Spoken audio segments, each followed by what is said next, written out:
Tama ko yan, no?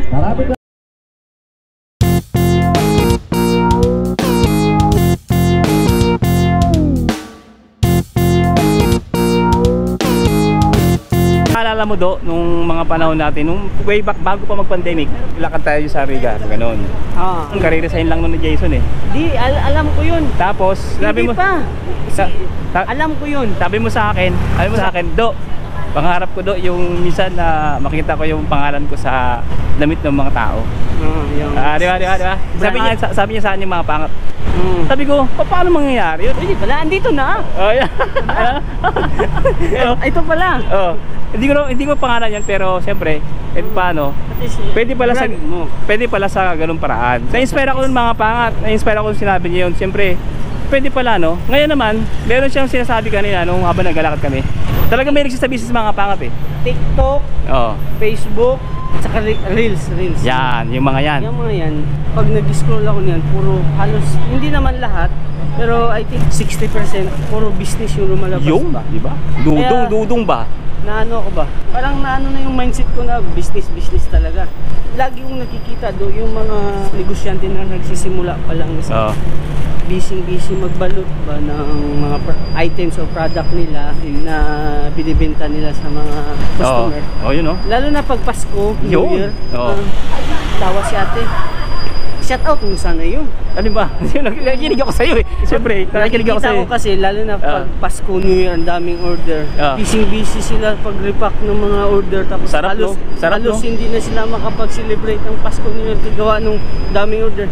Nakakapagod yun. Oo, pero yun yung pangarap ko doon. Yung pangarap mo? Yung talagang gusto mo yung parang busy ka? Oo. Ngayon, kunti-kunting natutupad na doon. Yes. Nung nagre-repack. Pero maliit pa. Maliit lang, pero at least ginagawa niya mga pat ng paunti-unti. Yan, ang dami natin pinag-usapan mga pat mula kanina. Politika, yung bilihin sa Pilipinas. Ngayon, negosyo naman. Basic area, dami ha. Pag sinudo kasama natin mga pat, dami natin pag-usapan. Tapos, yung mga pangat siya nga pala, bukod sa Bagaw, may suka. Anong pangamo? Makikita niyo yun mamaya. Igaganon mo yan eh. Anong pangalan ng suka na yun? Dudong Sukarap. Yung, di ba? Malupit. Mga pangat. Sukarap. Kahit saan yun, no? Kahit saan, no? Kahit saan. Hindi, ibig sabihin. Kahit nasa US ka, pwede kang mag-order. Yan. Siguro mo kasi US ka. Yung walang suka dyan sa lugar nyo, pwede. Chicharon, prito, tuyo. Ano? Yung mga gano'n, no? Mga crackers. Paksiw. Ha? Paksiw. Ba't lang? Kinilaw. Yun. Pwede yun. Kasi templado na, di ba? Oo. Nako do, sobrang sarap ng suka ko do. Alam mo, yun yung bestseller ko ngayon. Bestseller ko suka. Yung mga pangat ha, pakita ko sa inyo. Yung itsura ng kanyang suka. Ang lupit mga pangat. Parang alam nyo yung, kala mo na nakikita sa department store. Ganun, di ba? Ang lupit ng packaging, no? Bote pa lang mga pangat, ulam na. Yun yung target ko. Ipasok ko sa supermarket yung suka ko. Balot. Ha? Balot. Balot? Magbabalot ka pa? Hindi, bagay sa balot yun. Bagay sa balot. Yun. Nako. Ha? Ang balot dito, sabi nila, hindi masarap. Suka lang kulang nundo. Pag natikman nila yung suka ko, ubos yung balot dito sa Dubai pag natikman nila yung suka ko. Yun lang pala yun, mga pangat, di ba? Dudong Sukarap. Pinabisa na si Dudong Sukarap. So yung mga pangat, ito marami nagkataon sa atin nung mga nakaraang vlog natin kung napanood nyo yung mga pangat regarding sa Innova. Kung tinapos nyo yung mga pangat yung vlog na yan, kung tinapos nyo yan, may mga question na mga kababayan natin dyan na subscribers natin, viewers natin na nag-apply sa Innova. Ngayon may mga tanong sila mga pangat. Ito mga pangat si Cedric, ex-Innova to. Ngayon tatanungin natin, yung mga tanong nyo, itatanong natin sa kanya. Siyempre para naman maging fair ako. Ngayon, unang tanong, sabi, by overtime ba ang Innova? Marami, walang bayad. Actually wala naman talaga overtime ang Innova, di ba? Walang overtime ang Innova. Bakit walang overtime ang Innova? Sige. Kasi sa amin kasi, pag nag-overtime ka, ang mangyayari, ililista yan sa coordinator. Iipunin mo yan sa isang buwan. Pag naka 9 hours ka, it means 1 day na yun. Iwan ko sa iba. Gets ko yung sinasabi niya. Actually mga mayroon naman siyang OT. Pero hindi siya regular mga pangat. Hindi siya bayad. Hindi, bayad naman. Makukuha mo siya. Yun pa mga pangat, pero pang sinasabi na hindi bayad. Ibig sabihin, offset. Yan. Kagaya ng nabanggit ko doon sa vlog na yun, sabi ko, depende sa site na mapupuntahan mo. Wait lang. Nung nag-resign ako, marami akong overtime extra hours. Kasi every month, kunwari, sa isang buwan, may ano ako, 15 hours overtime. Yun, iipunin niya yun. Kaya nung nag-resign ako, ang nangyari, may 7 days akong, instead na 23 last duty ko, 7 days hindi ko na pinasukan gawa nung sa overtime ko. Ganun naman yung ginawa sa'yo. Ganyan sa kanila, at least nalaman natin na may ganun palang nangyayari, no? Na opposite kung tawagin. So yun mga pangat, nabanggit ko, diba? Depende nga sa site. Sa iba naman, binabayaran, no? Pag may overtime. Pero hindi talaga na regular na may overtime kagaya sa mga construction, diba? Hindi ganun. Ang site kasi depende talaga yan. Meron naman 12 hours duty, diba? Na-try ko din, 12 hours. May overtime yan, may overtime. 9 to 9. May overtime. Bayad. Sa ibang site ko yun na-try. Ay na-try din ako na agad-agad magagamit mo pag nag-request ka ni engineer. Kunwari, marami ka nang naipon dun. May emergency kang lakad. Paalam ka lang sa engineer mo na, sir, gagamitin ko yung overtime ko. Ganun. So, offset pa rin, no? Offset pero at least, hindi siya katulad nung sa akin na nagagamit ko lang nung pag-resign ko. Yun, pag may emergency ka, pwede mo yung gamitin sa ibang engineer, sa ibang site. Yun mga pangat, narinig nyo na. Depende nga sa engineer at sa site na mapupuntahan mo. Yung clear na tayo dun mga pangat, ha. Next question. Next question, may tanong pa. Okay ba ang Innova? General yun, general. Yung nagtanong, ano ba yun? Ex-abroad o first time? Kasi pag first time ka, okay yung Innova. Huwag ka munang mag-base sa sahod. Experience muna. Kasi si Innova is maganda magbigay ng sahod, hindi siya delay. Nasubukan na namin yung pandemic. Yung ibang company kasi dito nung pandemic is nagkaltasan ng sahod. Nagtanggalan ng empleyado. Si Innova is tuloy pa rin. May tinanggal gawa nung may mga iba din kasi na may mga problema ba? Hindi, ibig sabihin yung pasaway. Ibig sabihin mga pangat, yung mga tinanggal, kumbaga salang-sala ba? Kumbaga, siyempre, crisis, pandemic. So, yung mga technician na talagang, alam niyo na ibig sabihin, no? Hindi natin kailangan pang elaborate. Yun yung mga talagang parang hindi na kinip, magbibitawan na sila ng Innova. Pero matagal pa yun, hindi agad-agad. Kumbaga, 1 month pa yung lumipas, diba? Pero yung tinanggal do is pagkatapos ng pandemic, binalik sila lahat. Yung tinan mo mga pat, binalik pa pala. Binalik yung isa sa kasama ko, bumalik. Pero yung shout out sa kasama ko, hindi yun pasaway, mabait yun. Nagkataon lang na every site, tatanggalan ng mga 2 tao, siya yung nakuha sa grupo nila. Kasi siya yung bago doon, pero hindi yun pasaway yung kaibigan mo. Baka makita niya yung video na sinabi yung mga pasaway tinanggal. Hindi yun pasaway. Mabait. May mga instances lang mga panga talaga na nagbawas ng tao. Pero depende kasi sa site eh. Nung mga panahon kasi nasa Aymara ka. Nasa Aymara ka rin ba? Tayo magkasama tayo, di ba? Na-save tayo nung apartment eh. Kung hindi tayo na apartment, na mall tayo, tanggal tayo nun. Kung ibang site kami mga pangat, kagaya sa mall, at saka sa mga sinihan, di ba? Sa mga box yun. At saka sa Carrefour, yan, mga huminto yan eh. Kumbaga sila yung mga technician na medyo nagtambay pero sumasahod pa rin, di ba? 3 months yata pero sumasahod pa rin, continuous.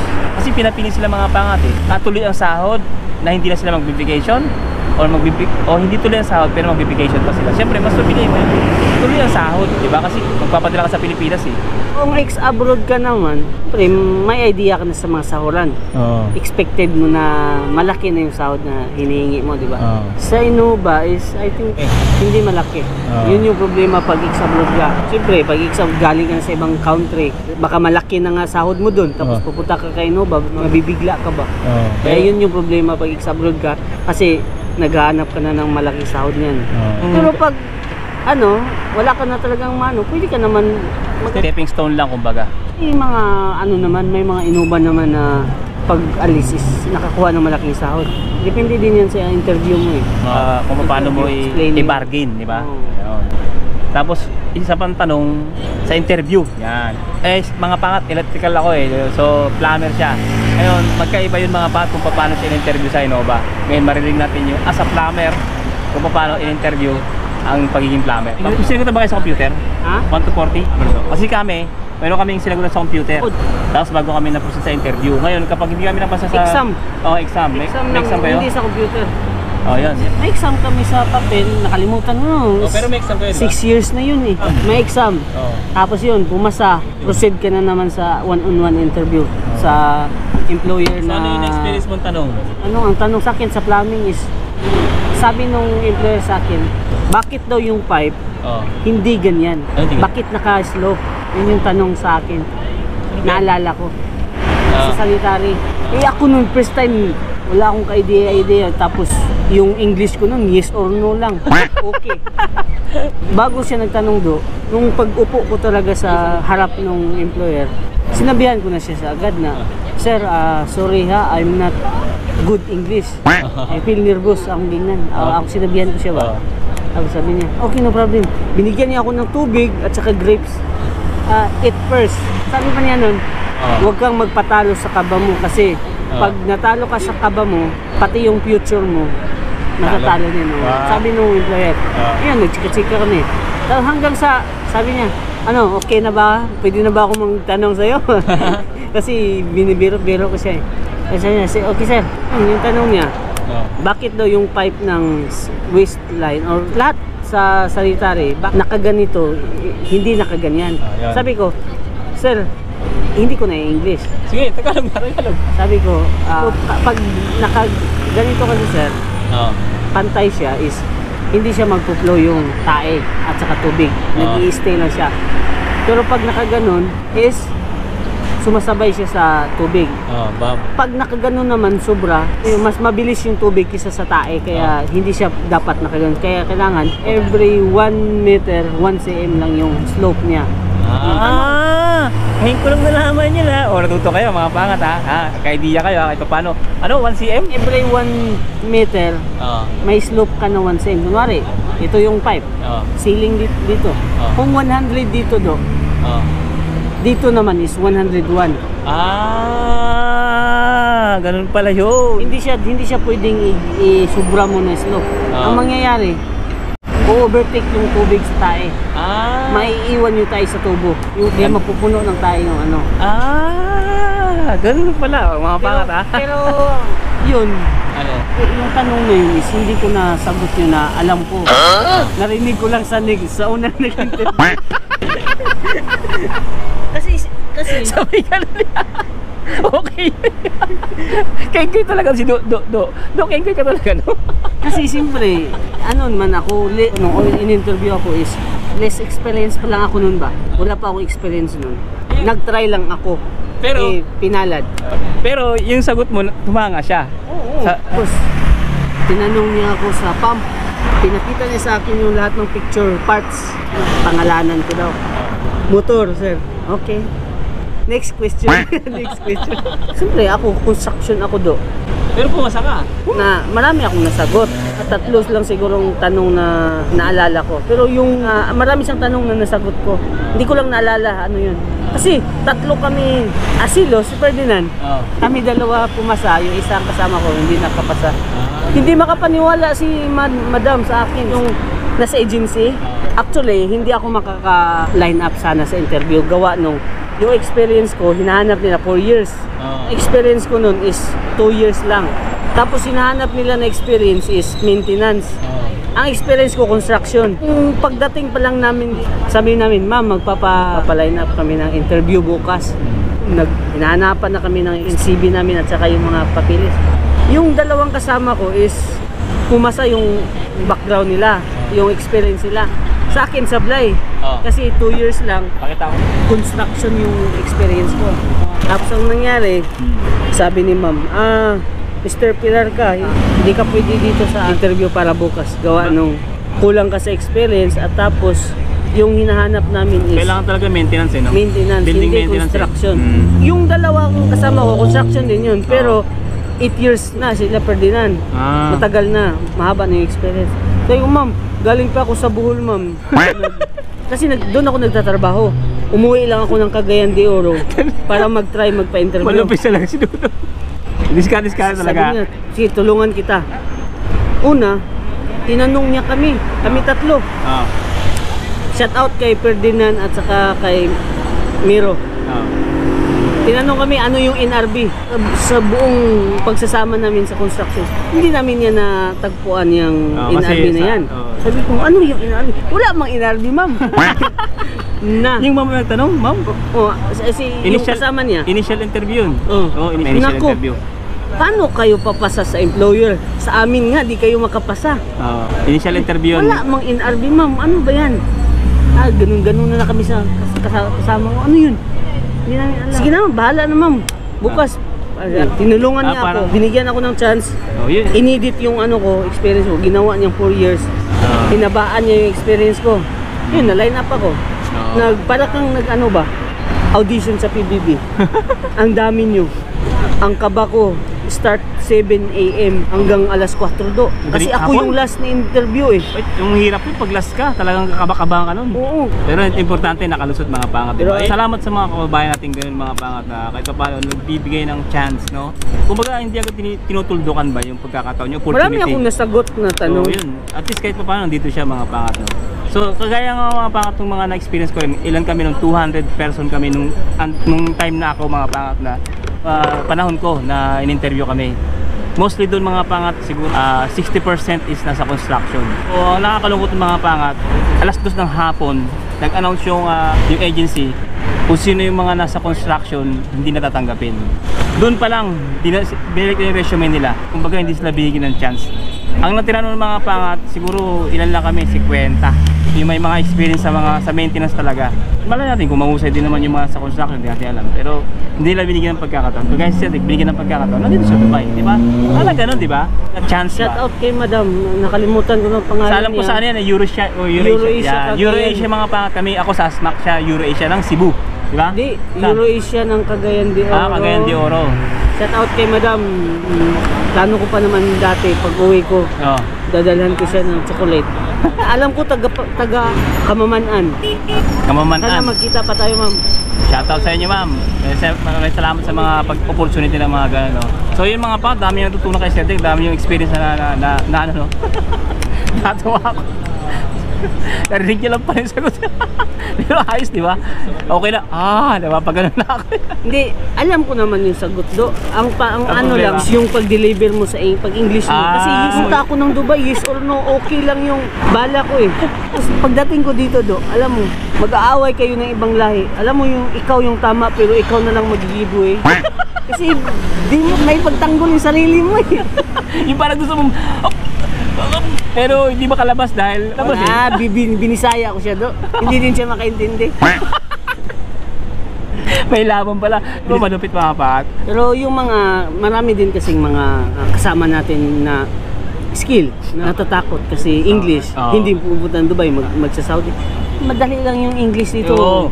Okay, yes or no, wala na. Hindi naman. Yun, ano masasabi mo sa mga gusto magpunta? Yung mga sabi mo sa kanila as ex-Innova. Yan. Tuloy-tuloy lang kasi sa ex-abroad naman, try mo magpa-interview. Siyempre, baka bigyan ka ng malaki sahod. Kung di ka satisfy sa offer na binigay, di mo pirmahan, cancel mo lang. Yun mga pangat yung nabanggit niya kasi hindi naman pare-pareho talaga yan mga pangat. Kaya confidential yan. Actually mga pangat, depende kung paano mo siya iba-bargain. Yun na yung sinabi niya kanina, di ba?